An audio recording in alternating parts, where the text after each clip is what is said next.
নাটকটা শেষ হয়ে গেল। নাটকীয় মুহূর্তগুলো দিবা স্বপ্ন দেখে, কাব্যের উপসংহার বেদনার চাদরে ঢাকে। সময় নিঃশব্দে চলে যায়, একাগ্রতা খেয়ে ফেলে চেতনা। জীবনের প্রথম আলোয় সংজ্ঞায়ন শিহারণ, উন্মোচিত আশা, মর্মন্তুদ বিরহের ব্যঞ্জনা।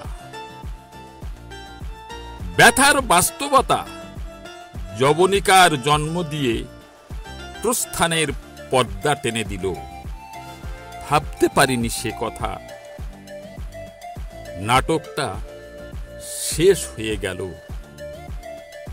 ভাবতে পারিনি সে কথা, নাটকটা শেষ হয়ে গেল।